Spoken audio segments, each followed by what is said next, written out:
إن الحمد لله نحمده ونستعينه ونستغفره ونؤمن به ونتوكل عليه ونعوذ بالله من شرور أنفسنا ومن سيئات أعمالنا من يهده الله فلا مضل له ومن يضلل فلا هادي له وأشهد أن لا إله إلا الله وحده لا شريك له وأشهد أن محمدا عبده ورسوله أما بعد فإن خير الحديث كتاب الله وخير الهدي محمد صلى الله عليه وسلم شر الأمور محدثاتها وكل محدثة بدعة وكل بدعة ضلالة وكل ضلالة في النار أعوذ بالله من الشيطان الرجيم إنما يعمر مساجد الله من آمن بالله واليوم الآخر وأقام الصلاة وآتى الزكاة ولم يخش إلا الله فعسى أولئك أن يكونوا من المهتدين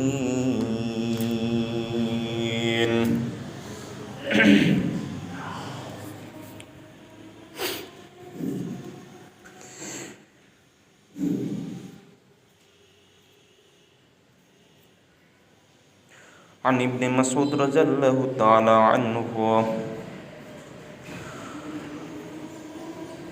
باب كان النبي صلى الله عليه وسلم يتقولهم بالموعظة والعلم كي لا ينفر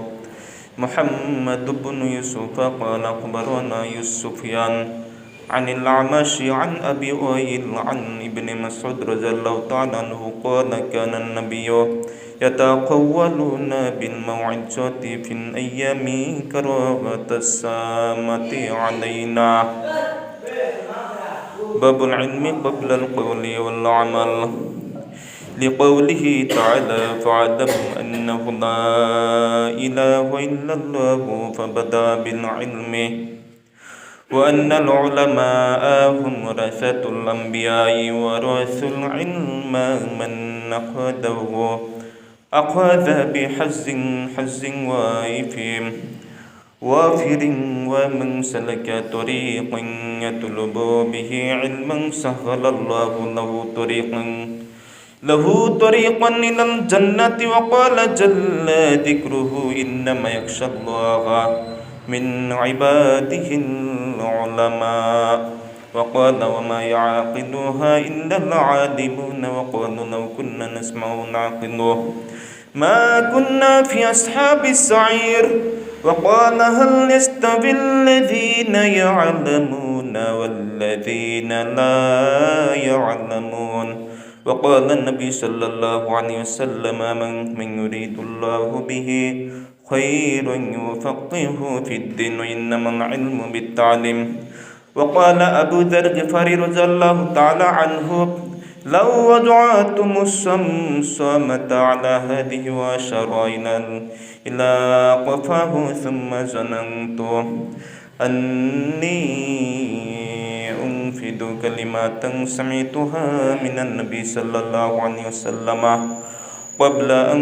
تجيزوا علي لا أنفذتها وقال ابن عباس رضي الله تعالى عنه كونوا ربانيين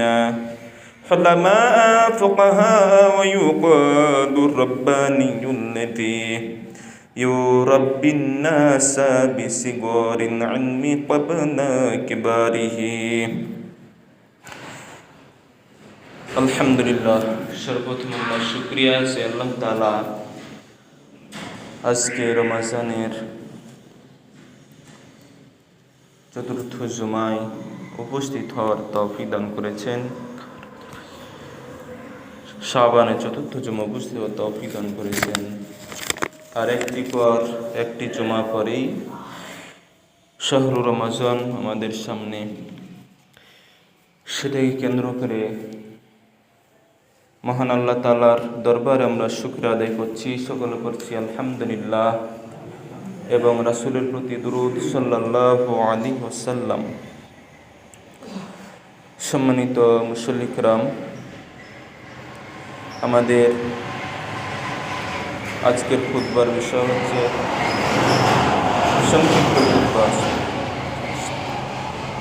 দান এবং মসজিদ নির্মাণ এবং দান সম্পর্কে সংক্ষিপ্ত আজকের খুতবার বিষয়। মহান আল্লাহ তাআলা আমাদের জন্য অনেক কিছু পৃথিবীতে বরাদ্দ করেছেন, যেই নিয়ামতগুলো মানুষ শুকরিয়া আদায় না করে ভোগ করে থাকে। আর অনেকেই শুকরিয়া আদায় সহকারে ভোগ করে, অনেকেই সামান্য নিয়ামত পেলেও আল্লাহর শুকরিয়া আদায় করতে ভুল করেন না বা ভুলে যান না। তো এই মসজিদের ব্যাপারে সহিহ বুখারীর হাদিস 289 নম্বরে বলা হয়েছে যে জাহিলি যুগের মুশরিকদের কবর খুঁড়ে ফেলে